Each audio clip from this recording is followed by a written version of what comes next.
In the dark, misty woods of northern South Korea, a large group of explorers moves through the forest. Everyone's tense but focused. Something serious is about to go down. A young man in simple robes looks around nervously, clearly out of place among the cloaked and hooded figures. One of the older members, holding 2 mugs, approaches with a friendly grin. He breaks the silence, asking, "Young man, is this your first time on an expedition?" The rookie laughs it off, saying he's been through dungeons before, but unexplored lands? That's new, and honestly kind of nerve-wracking. The older guy smirks, warning him that forgotten places like this are crawling with monsters, some ancient enough to be straight out of a nightmare. The rookie quickly tries to stay positive, saying their expedition leader is from the legendary Lee clan, the patriarch's own brother. If anyone can handle this, it's him. The older man glances to the side with a smirk, almost amused. "Ah, you mean him?" He lowers his voice, revealing the truth. He's an illegitimate son. So weak, the clan actually banished him. The scene cuts to a lone figure sitting quietly in the shadows, sword resting by his side. Lee Cheol, the martial Lee clan's 9th illegitimate child, and their so-called weakest outcast. The gossip continues. He's not talented, no drive either. A 7th-rank martial artist at that age? Pathetic. They scoff, questioning how someone like that could ever lead them. A faint shuffle breaks the moment. Footsteps approaching, calm yet heavy. One of the cloaked men steps forward, bowing slightly. "We're moving out again, expedition team leader." The so-called weakling everyone mocked turns out to be the one in charge. Lee Cheol stays silent for a moment, his expression unreadable. Then, with a calm but heavy tone, he mutters, "All right." As they start moving, he reflects to himself. The squad accompanying him, the Shadow Sword Squad, are said to be elite warriors sent by the clan to protect him. But something about them feels off. His eyes narrow as unease creeps in. "I don't have a good feeling about this mission," he thinks, sensing that this expedition might be far more dangerous than anyone expects. The memory fades in. He once had dreams, ambitions back when hope still meant something to him. He recalls the day he first felt the pressure of his lineage, the weight of belonging to the great martial Lee clan, and that moment of pride when the most powerful sword in the steel selection ritual chose him. It felt like destiny itself had acknowledged his potential. Back then, he believed hard work was enough. If he kept pushing, gaining recognition step by step, someday, everyone would acknowledge him. But reality didn't follow his dreams. The doctor pointed at the scan, confusion in his tone. Something about his mana pathways was abnormal. It was then he learned the truth. His body wasn't built for magic. And even martial arts would crumble if he dared to pursue it. One of the clan's physicians delivered the verdict coldly. For someone like Lee Cheol, even reaching the 4th rank would be nothing short of a miracle. Behind closed doors, the clan elders discussed his fate in silence. The light from the window only made the tension heavier, as if his future had already been decided. Once word spread about his condition, the clan's attitude shifted. The once chosen one was now seen as a fluke, his achievement dismissed as nothing more than luck or a mistake.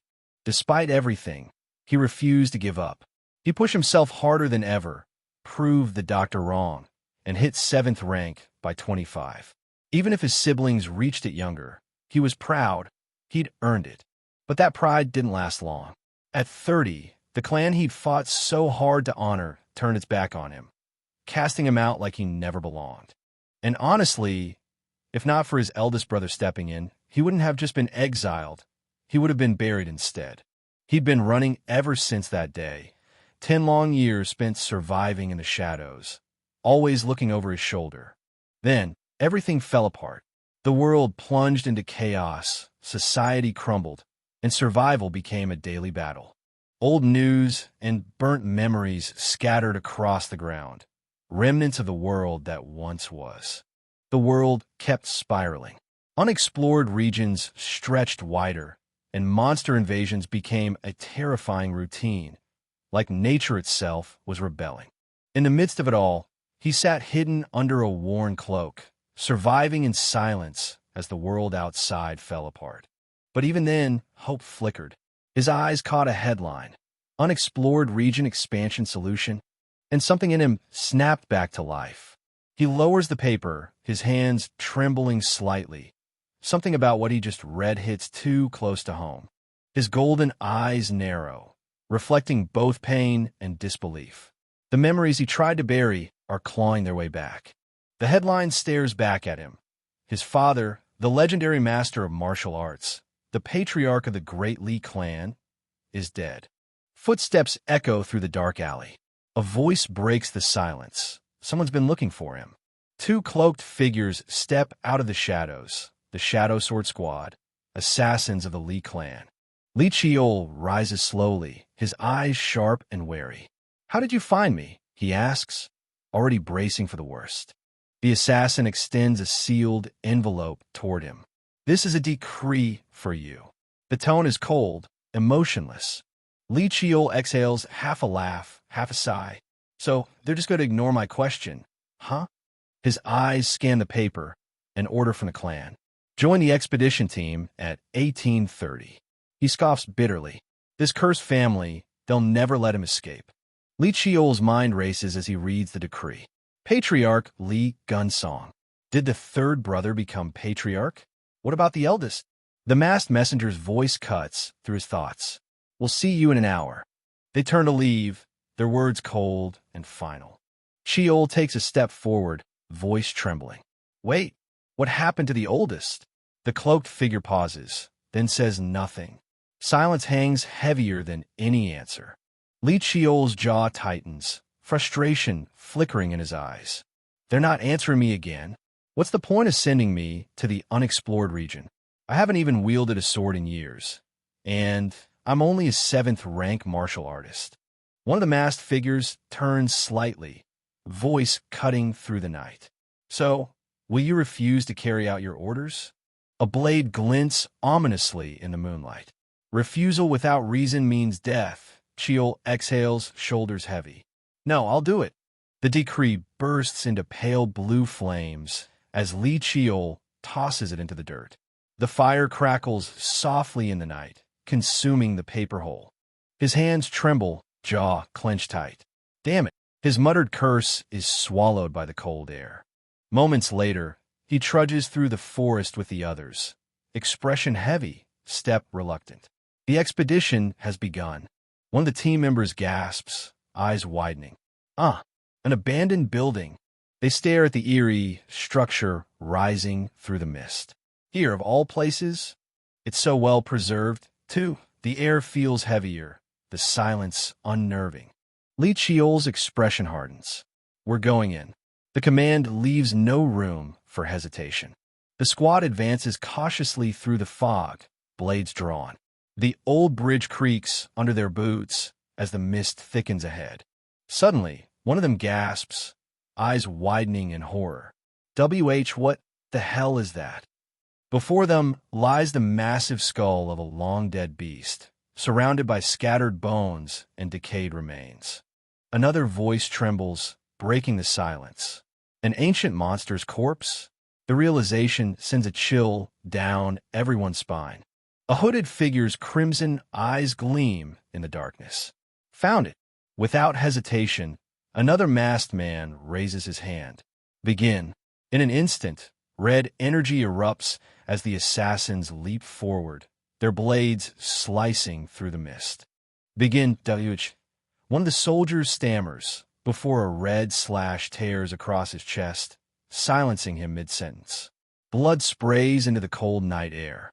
Chaos erupts as blades flash crimson in the dark. Li Chiol and his comrade freeze in shock. Blood splatters across the ground, staining the misty air red. What are you doing?" The man beside Li Chiol screams in terror, gripping his sword tightly. One of the masked assassins steps forward, eyes cold beneath the hood. "You all know," he hisses, driving his blade through another soldier, "that you were dead from the start." The night echoes with dying screams. "You should consider yourselves honored to be used for the clan's goodwill." One assassin snarls, his blade flashing red as it pierces through flesh. Blood splashes across the ground. Li Chiol swiftly counters, driving his sword into the back of another hooded man. "Who is behind this?" he demands, fury burning in his eyes. The dying assassin coughs blood, his voice weak but cold. The Liege. Li Chiol's expression hardens, his worst fear confirmed. The assassin's trembling, blood-soaked hand grips his weapon as he speaks through labored breaths. "We were ordered to bring you all here." Before he can finish, his body jerks violently. Another cloaked figure drives a blade through his chest. "And to kill you as cleanly as possible."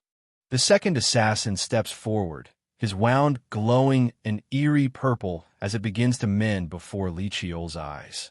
"Well, of course, that is, if you don't resist." Li Chiol's eyes widen. His wound is closing. One of the younger warriors, shaking with fear and rage, lunges forward with his sword raised high. "Di-die," he screams, voice cracking under desperation. A crimson slash tears through the air, the impact sending shockwaves through the ruined temple. The young man is thrown aside, blood spraying as the assassin barely flinches. The masked killer glares down coldly, his voice dripping with disdain. How pathetic. The air grows still, heavy with the scent of iron and betrayal. The man glares up, gripping his sword, voice cold. "I thought you'd be stronger than this." Blood drips from his mouth as he smirks through the pain. "Especially since half your blood still belongs to the great Marshall Lee clan." A blinding red beam erupts from above, slamming down with devastating force, tearing through everything in its path. Li Chiol gets slammed hard. Blood bursts from his mouth as the impact sends him flying back. He grits his teeth, voice weak but filled with frustration. "I can't," he says, barely holding himself up. Bruised, bleeding, and shaking, Li Chiol's glare sharpens. "Die like this," he mutters, refusing to fall even as the ground cracks beneath him. Li Chiol looks around desperately, panic in his eyes. "I need a weapon," he shouts, scanning the ruins. His gaze locks onto a glint of steel buried in the rubble. "Over there." He crawls toward the ancient sword, gasping. A sword powerful enough to slay a great monster. It should still be fine even if it's been here for a while. Reaching out with trembling hands, he mutters one last word. "Please." Li Chiol grabs the sword with everything he's got, shouting, "I did," believing he's finally found hope. His eyes widen in shock as something feels off. The blade starts disintegrating into black dust in his hands. His face falls, disbelief written all over it. "Why?" he mutters, realizing even the sword has forsaken him. One of the assassins scoffs, mocking him, didn't think a member of the Li clan could be this pathetic. He charges forward, red energy flaring. "I'll send you off like a Li, at the very least." Li Chiol, bleeding and barely standing, whispers as the blade pierces him. "The heavens are so cruel." Li Chiol collapses to the ground, blood pooling beneath him. "So I die, just like this," he mutters, voice trembling. "I've spent my entire life struggling, running." His body weakens as dark energy swirls around him. Experiencing a series of failures, he thinks, fading in and out of consciousness. As his vision dims, a final spark of will flickers inside him. "If only I get another chance at life," he whispers. "Then I—" As Li Chiol drifts into the void, a faint voice echoes. "Is this Yujung's child?" His eyes widen slightly in confusion. That voice. Father? The scene shifts. His father's stern tone fills the room. "What happened to Yujung?" A servant hesitates, replying softly. "When we found her, she was all ready." The man turns away, grief hidden beneath authority. "But he's already gone." The title appears. Esteemed Marshall Lee clan patriarch, Li Taishin. Li Chiol suddenly notices something off. His father and the butler look way younger than he remembers. Wait, he looks really young. And not just him, Butler Choi too. He panics as realization dawns. "Father, Butler." Then his gaze drops, small, chubby fingers flailing in front of him. A baby's hands? Chiol freezes. His tiny fingers twitch, and his eyes widen in disbelief. He looks down, completely stunned. These are my hands. He's not dreaming. He's actually been reborn as a baby. Don't describe the pain. Just tell what action is happening as a storyteller manhwa explainer in a casual and Gen Z way, and what's happening in the panel without unnecessary lines for my YouTube manhwa explaining channel. Never add emojis, and I use an AI voice for narration. The patriarch steps forward, channeling his energy toward it. The sword trembles, reacting for the first time in generations. In a burst of power, the ivory sword flies into his hand, radiating pure light as the crowd watches in awe. The patriarch proudly declares that from this day on, the ivory sword belongs to Wa, marking her as the clan's next prodigy. The attendants cheer joyfully, congratulating her mother, calling it a great blessing for the Lee clan. Wa's mother smiles gracefully, thanking everyone, confident and proud of her daughter's newfound recognition. He wakes up disoriented, hearing a familiar voice, his father's, and realizes he's in someone else's body. As he listens to the conversation, confusion hits. His father is alive, but that shouldn't be possible. The man before him, the patriarch Lee Tae-sin, stands proud and alive, even though he remembers him as long dead. He realizes something's off. His father and even Butler Choi look decades younger than he remembers. Panicking, he lifts his hands, only to see tiny, chubby fingers. The shock hits. He's been reborn as a baby. He looks at his tiny hands in disbelief. The reality hits him. He's been reborn as a baby. Completely panicking, he questions everything. Did he die? Is this some kind of dream or the afterlife? Meanwhile, his father calmly names him young and orders for guards and servants, totally unaware that his once dead son's soul now lives in that body. Butler Choi looks stunned as the patriarch orders the newborn to attend the steel selection ritual right away. He tries to reason with him, saying the child isn't ready. He's barely born, and even the 8th child is older. The patriarch stays firm, his tone cold and final. It shouldn't matter. The baby, well, the reincarnated man, stares up, realizing how powerless he looks in this tiny body. His father leaves the room, giving off a chilling, authoritative aura, while the baby remains silent in thought.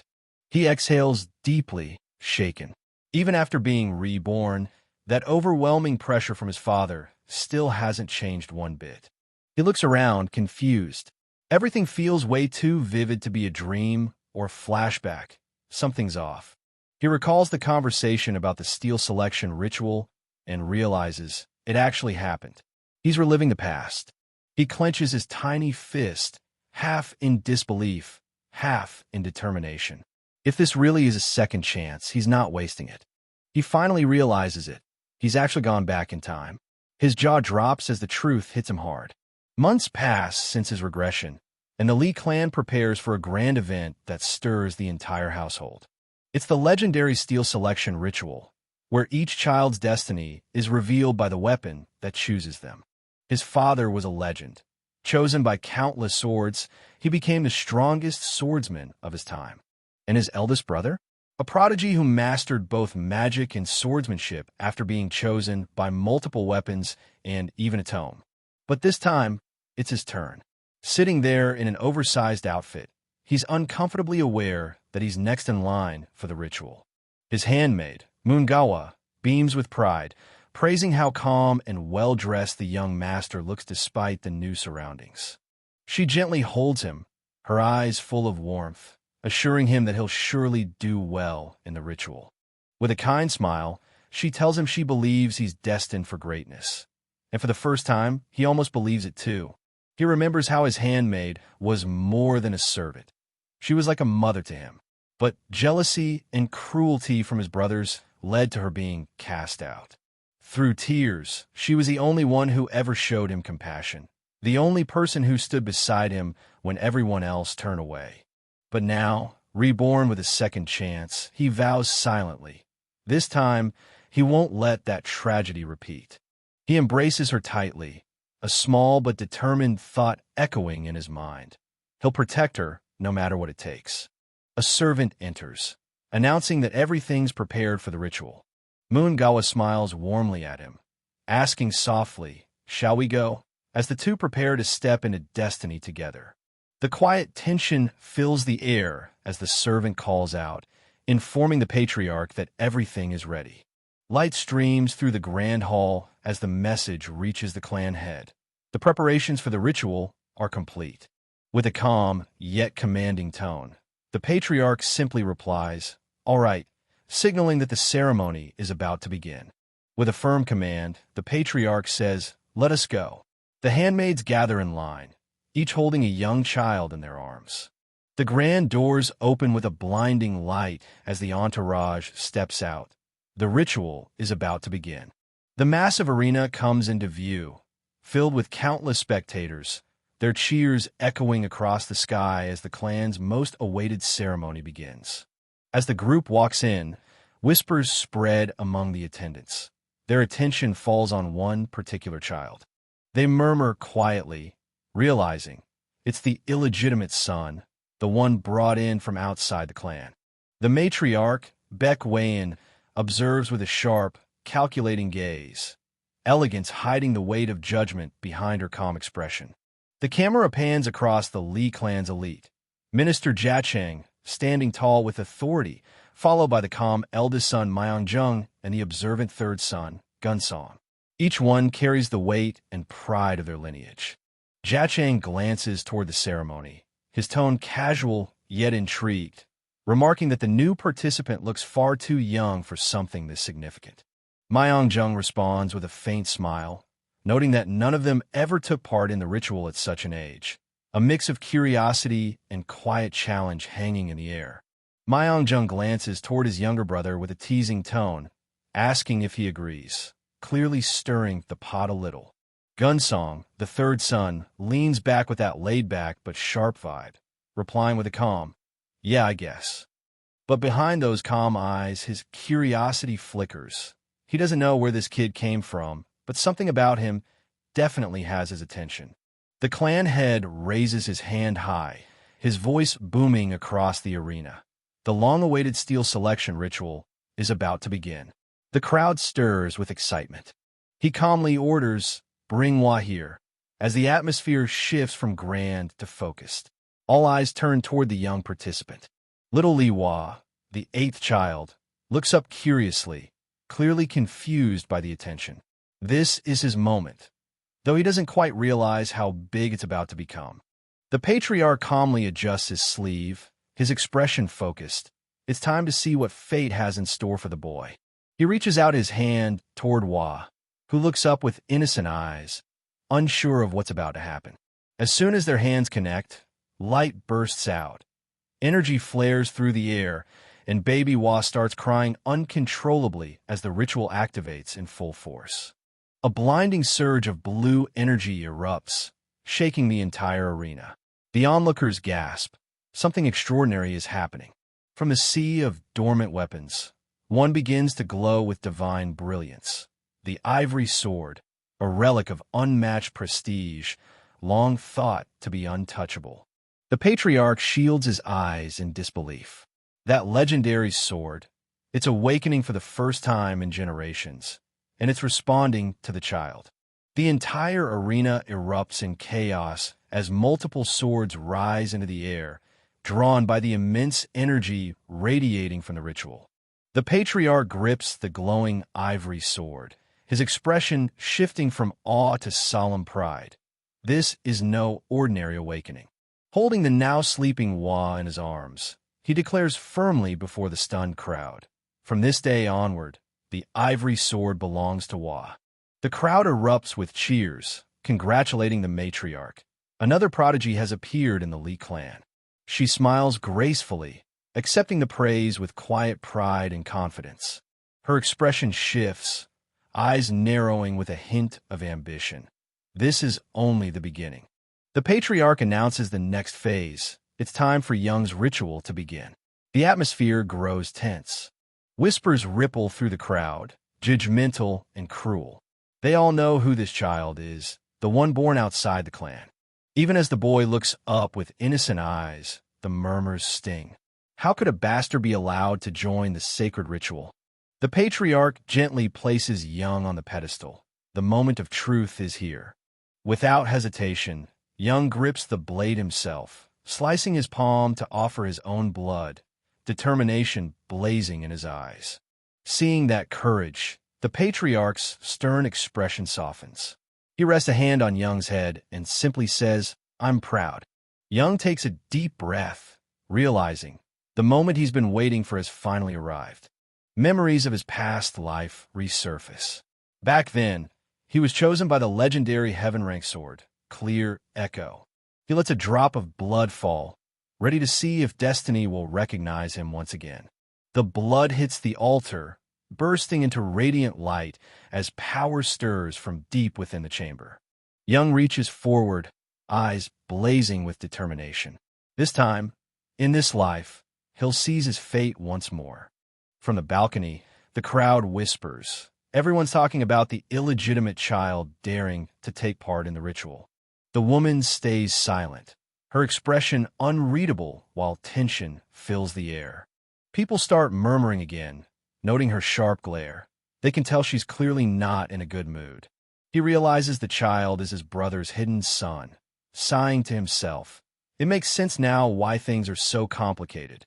Looking down at the child, he mutters that a miserable path awaits him in this clan.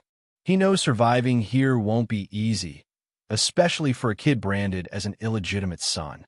Someone approaches, footsteps cutting through the tension, about to stir things up. An old man smirks, teasingly pointing out how interested he seems in that illegitimate child. He clenches his jaw, annoyed. This stubborn old traditionalist never fails to get under his skin. The elder of the clan, Lee Cheoljung, steps forward, his calm presence heavy with authority. He greets the head elder cautiously, keeping his composure while thinking to himself, "This man is impossible to read. One wrong move could ruin everything." Cheoljung asks if that's the child brought in by the patriarch, and his companion confirms, "Yeah, the Shadow Sword Squad found him and brought him here." The old man scoffs, questioning the patriarch's decision. How could a child born from who knows where be allowed in such an important ritual? He leans closer, his tone sharp, reminding him that illegitimate children never gain anything from the ceremony. The other man's patience snaps. His fist clenches as he glares, demanding, "What did you just say?" The elder smirks, mocking him, reminding everyone how even he, another illegitimate child, wasn't chosen by a single weapon back in the day. With a cold laugh, he adds that no matter what, a bastard will always remain a bastard. Fury bursts out. His staff slams the ground, the force echoing through the hall. The elder glares coldly, declaring that the boy needs to learn his place in the clan. His words make the other man grit his teeth, trying to hold back his anger. But amidst the tension, the boy's calm expression shines. His eyes glow softly as if saying, "There's no need to worry." His eyes widen. He recognizes that sword instantly. That's no ordinary blade. He recalls its legend, a weapon found by their clan's founder in forgotten lands, shrouded in mystery, untouched for generations. No one ever unlocked its true power. But now, the impossible happens. Young Hwa stands before the legendary Black Twilight, and it responds only to him. He explains that while the sword's abilities never earned it a heaven-level rank, it's still revered as a relic tied directly to their founder. Not once, he admits, had any of his ancestors been chosen by that blade. Before he can finish, the elder cuts in sharply, ordering him to restrain himself before things go any further. The elder suddenly freezes, his confident expression shifting to confusion as a strange glow fills the air. Both men stare wide-eyed as the entire arena lights up with an overwhelming blue aura. Down below, the impossible happens. The boy's hand grips the sword, and the elder's voice trembles. How can this be?" The elder's face twists in pure disbelief. He can't comprehend what he's seeing. Meanwhile, the other man leans forward, eyes wide with awe, shouting, "How is this possible?" Even as he watches with his own eyes, the The sight of that sword responding to the boy feels unreal, utterly beyond explanation. A massive surge of energy shoots into the sky, the sword's aura splitting the heavens with blinding light. The entire arena trembles. Everyone watches as the divine radiance engulfs everything in sight. Two ancient weapons manifest from the light, artifacts of unimaginable power, glowing with divine brilliance. Two legendary relics appear, the divine sword manhwa and the divine crossbow, responsive dragon, each radiating unstoppable power. The crowd erupts in shock as even sealed weapons begin to awaken, resonating with the boy. The elder screams, "Impossible!" Even weapons that already have masters are responding to him. The boy's small hand grips the divine sword tightly. The impossible has become reality. One of the onlookers stares in disbelief as the sword radiates in the boy's grasp. How could this even happen? He turns to his companion, shouting with excitement, "Gunsong! Can you believe this?" Gunsong, still wide-eyed, forces a calm tone. Our youngest brother must have an unbelievable talent. He can't hide the shock in his voice. The crowd breaks into murmurs. Everyone's questioning what they just witnessed. How can an illegitimate child do something like this? One whispers. No way, the ritual itself is wrong. Another mutters in disbelief. A firm, commanding voice cuts through the chaos. Silence. The entire arena freezes. The elder steps forward, his aura alone demanding obedience. The clan leader steps forward, his tone steady and formal. According to the law of our clan, all weapons that chose the boy belong to him.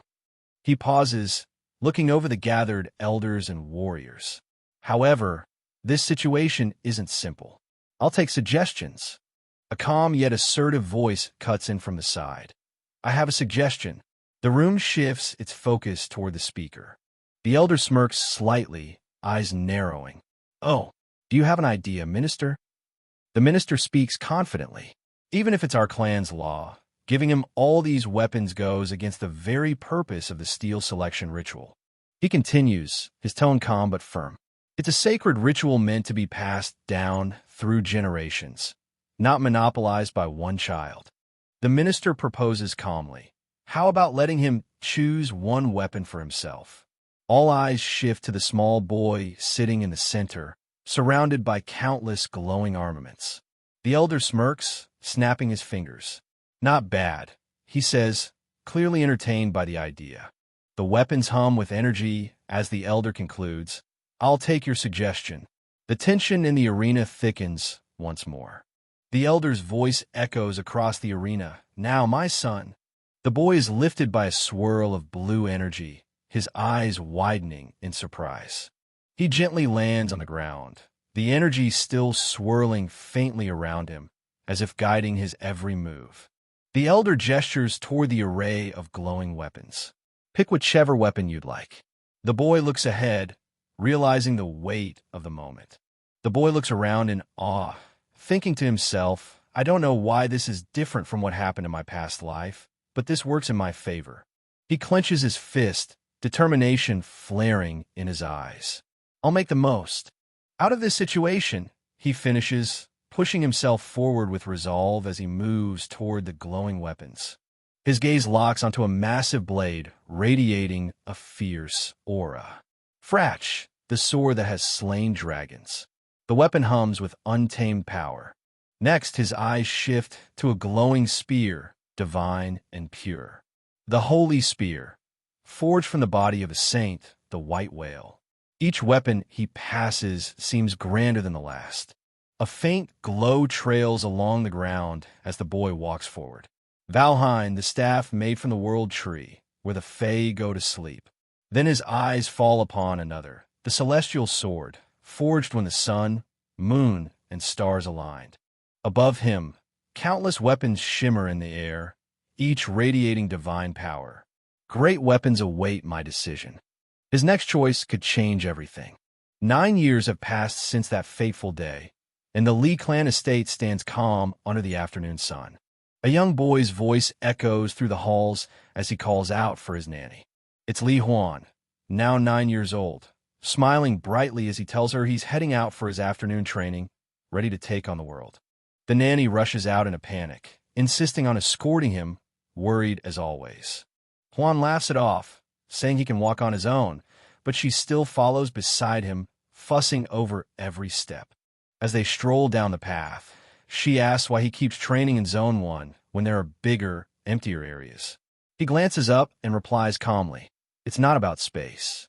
Juan smirks and says there's someone waiting for him, which instantly catches the nanny off guard.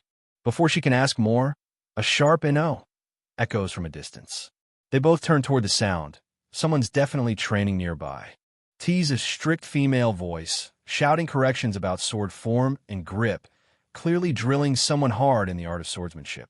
It's Li Hua, the 8th child of the Li clan, just 9 years old, but already swinging her sword with fierce determination. Juan spots her and mutters, "So it was the 8th." The nanny quickly reminds him to show respect and call her his older sister. He sighs internally, watching her train like a storm. Older sister? We're only 5 months apart.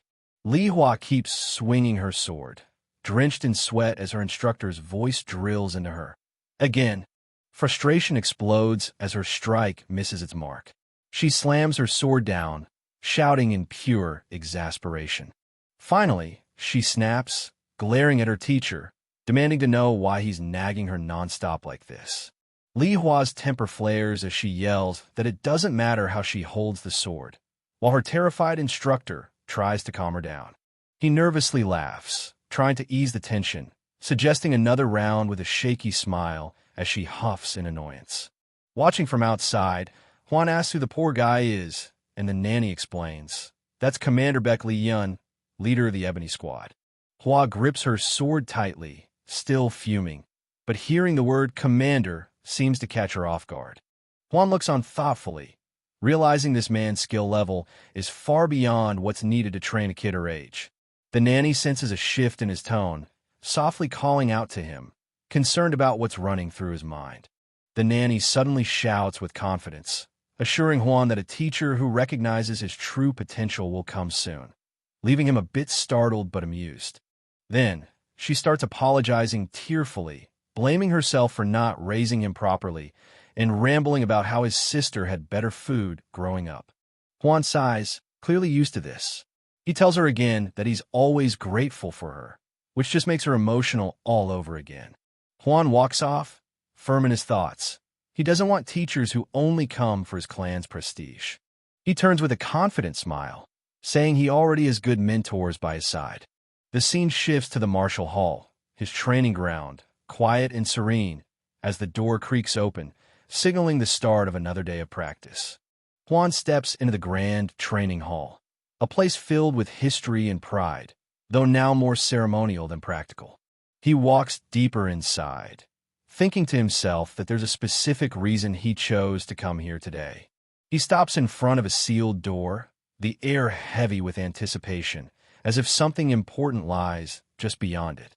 Juan pushes open the heavy old doors, the hinges creaking loudly through the silence.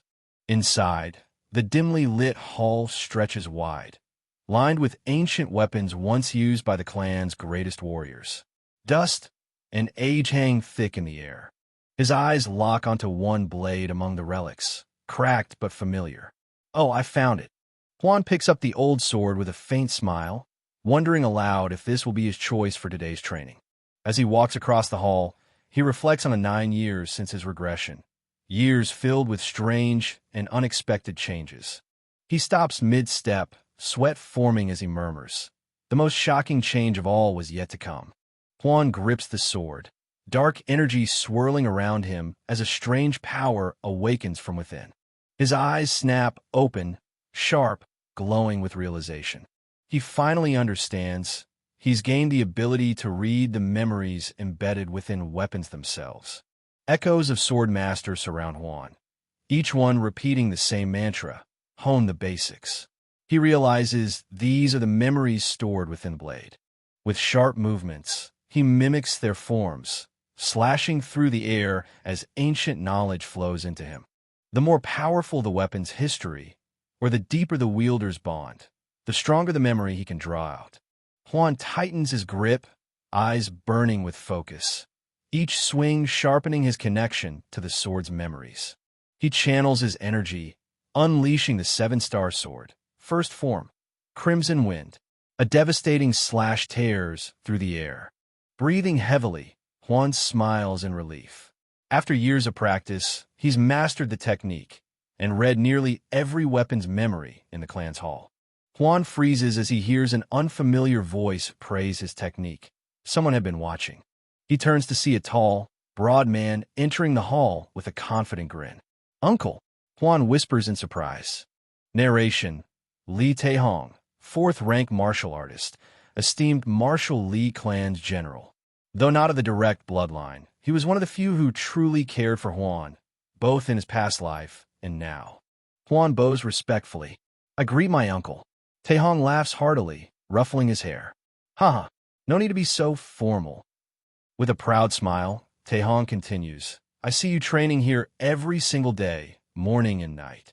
It makes me proud." His expression softens. "It must be hard being treated differently by your siblings." Taehong looks at him with quiet confidence, telling him he hopes he'll rise above all the unfairness around him. Huan stays composed, saying he's fine, reminding his uncle that no matter what, he's still part of the martial Li clan's bloodline.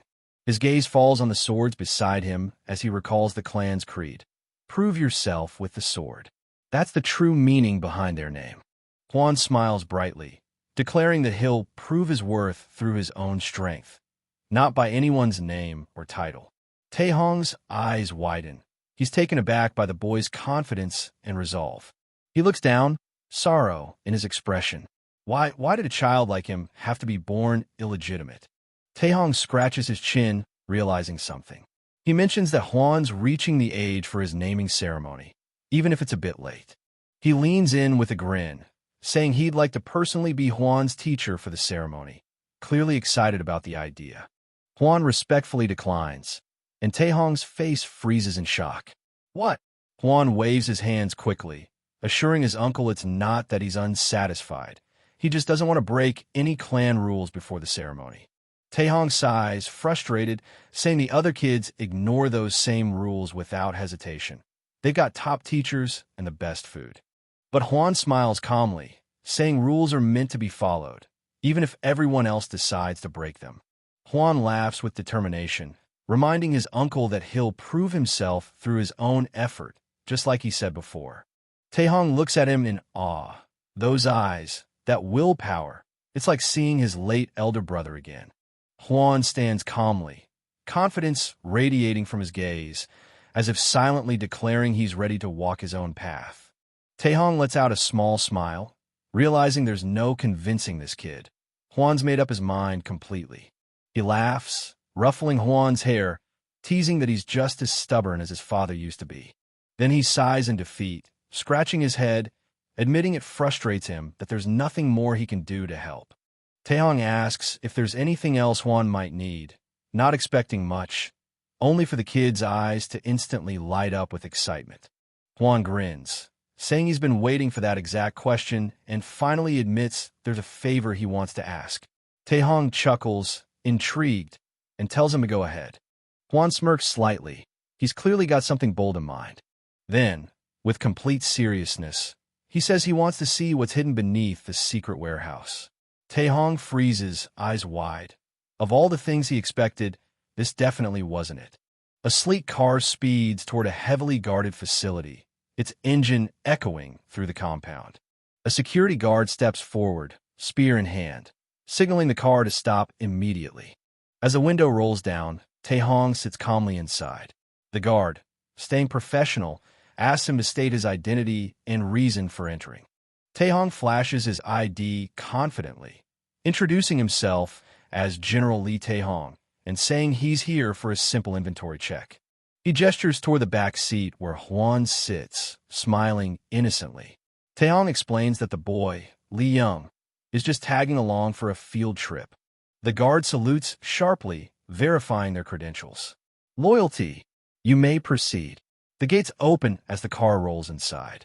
The car smoothly rolls through the gates as the guards stand at attention, saluting the vehicle passing by. Inside, Juan presses against the window, pretending to be amazed. In his head, he's thinking, gotta act fascinated here. Then out loud, he goes, wow, so that's the secret warehouse. Taehong glances at him through the rearview mirror, eyebrow raised. Are you that excited? He asks, clearly amused by the boy's overacting. Juan grins brightly, playing his role perfectly. Of course, the secret warehouse holds all of our family's greatest treasures, he says, sounding every bit the curious young heir. His expression shifts slightly, eyes glinting with determination as he looks out the window. In his mind, he adds, and the item I'm looking for is there too. A towering structure stands tall under the sunlight. The narrator explains, weapons of legend, relics from forgotten times, things most people doubt even exist. But for the Li clan, those myths are reality. Everything, no matter how impossible, can be found inside their secret warehouse. Juan's eyes light up as he walks beside his uncle, whispering in awe, wow. Taehong presses a panel on the wall, explaining calmly, the basement of this warehouse holds weapons that were sealed away, each one too dangerous or powerful for normal use. Juan's eyes sparkle with excitement as he blurts out, I heard there are monster-level weapons that eat their owners. Taehong smirks slightly, amused. Yes, you're well aware. With a teasing grin, Taehong leans in dramatically. Hold one of those, and both your body and your heart will be devoured. Juan stiffens, realizing his uncle might not be joking. As the elevator dings open, Taehong chuckles, so are you scared? Juan straightens up fast, forcing a nervous smile. And no, not at all. His uncle just laughs, clearly enjoying himself. Taehong gives a reassuring smile. Don't worry, we can't even access the dangerous parts. His tone is calm, but Juan's curiosity only grows stronger. As the elevator doors open, Juan nods eagerly. Yes, uncle. Taehong waves him off, saying, I'll take care of my business upstairs. You can look around a bit. They wave at each other as the doors close, a casual farewell. But in Juan's eyes, there's a quiet spark of determination. He's not just here to look around. Once his uncle leaves, Juan sighs softly, lowering his hand. Man, pretending to be a clueless kid is harder than it looks. His expression shifts, calm, sharp, and mature beyond his years. The elevator dings as the floor indicator lights up, B1. The narration cuts in the secret warehouse's basement, also known as the graveyard weapons. The doors slide open, revealing a dim, futuristic corridor, a place where countless weapons and ancient relics lie sealed away. Juan steps out, his eyes narrowing. This is what he came for. The view shifts to a massive chamber, rows of sealed weapons glowing in faint light. Juan's silhouette stands at the entrance as he narrates. The reason I came all this way is to find a certain weapon. A radiant dagger floats in the air, gleaming like a star. Boundless, the text reads. It looks simple, but there's a strange pull to it. Normally it's just a dagger, but once you inject mana, the dagger transforms fluidly into a sword, a spear, and axe. Its length, shape, and weight can all change freely. A weapon without limits, and the boy just found it. A shadowed figure grips the glowing dagger, its light pulsing with raw mana. Lee Gunsong. He was the one who found Boundless before I regressed. The aura around him warps and bends as the narration continues. He earned the title, ever-changing for mastering boundless, limitless forms. Juan crosses his arms, deep in thought. That title alone made Gunsong, the third son, rise as patriarch. His tone turned sharp, even though the eldest was supposed to inherit it. The real reason for this visit is becoming clear. He's here to rewrite history. Juan's thoughts drift back to the past, flames, chaos, and a red sword cutting through the smoke. After Gunsong gained Boundless, he found me hiding and purged me. His eyes narrow with quiet fury. That's all I know for now. He looks down, clenching his fist close to his chest. To make sure that doesn't happen again, his voice hardens as determination fills his tone. I have only one goal. Get to Boundless before he ever does. Huan looks around the vast chamber, eyes scanning the countless relics sealed in cases. It'll take time, he mutters with a smirk, but I'll check every single one. A faint black mist starts swirling around his palm, reacting to his determination, the energy of regression pulsing faintly. His eyes gleam gold as the dark aura expands, his voice steady and resolute. This time, I'll get to Boundless before Li Gunsong ever does. He brushes his fingers across another weapon, black mist rippling faintly. Not this one, he mutters, moving on. After an hour of searching, sweat beads on his forehead. I've checked every dagger-looking weapon I could find, he sighs in frustration. Still no sign of Boundless. He straightens up, scanning the vast room filled with relics. No, it has to be here somewhere. His tone shifts from tired to resolute. I just haven't found it yet. As Huan turns to search another display, his foot bumps against something buried in the dust. Let's check that stand over. He freezes mid-sentence. A metallic clatter echoes as a corroded blade tumbles to the floor. His eyes widen. He crouches down, inspecting the rusted mess. It's so rusted. How did it even end up like this? He wonders aloud, curiosity flickering beneath his calm tone.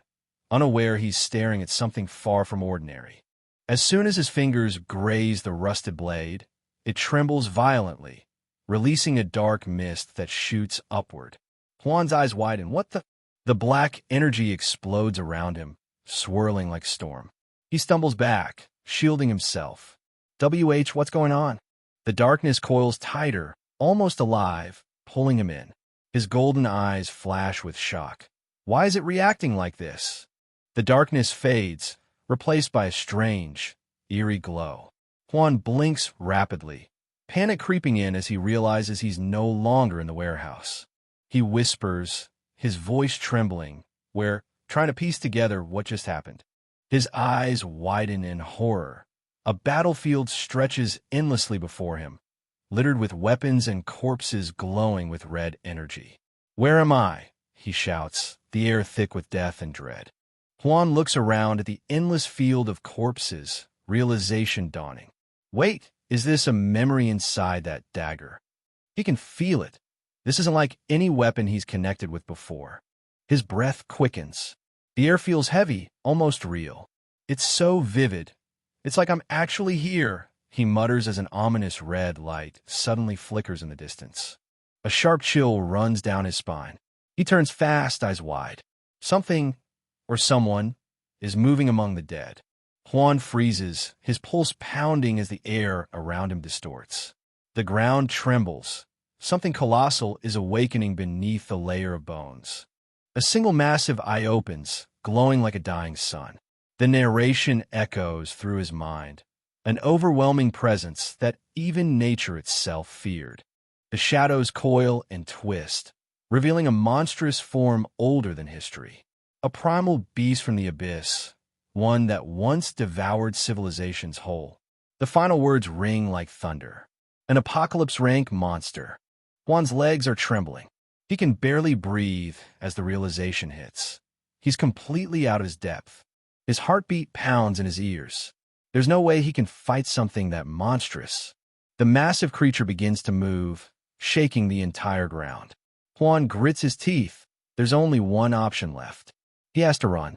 Huan crashes to the ground, scrambling back as the entire battlefield shakes. The sky burns, and the air feels thick enough to choke on.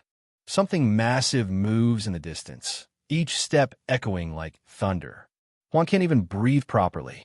Then he sees it, a towering figure wrapped in shadows, its presence colder than death itself. His heart skips a beat. Someone, or something, is standing right behind him. Huan spins around, his body freezing in shock. He didn't even sense the movement. How the hell did it appear behind him so fast? The ground explodes in a flash of light, debris flying everywhere as an immense force slams down. Through the smoke, a figure leaps high into the air, blood-stained robes fluttering, blade drawn, charging straight toward the monster like death itself descending. The warrior roars, channeling pure fury into a strike. one swing strong enough to tear the world apart. A blinding beam of light erupts from his blade, cutting through the monster and the sky itself. The force shakes everything around. The explosion follows, massive, deafening, and absolute. The battlefield is swallowed by light and chaos. Ashes fall like rain.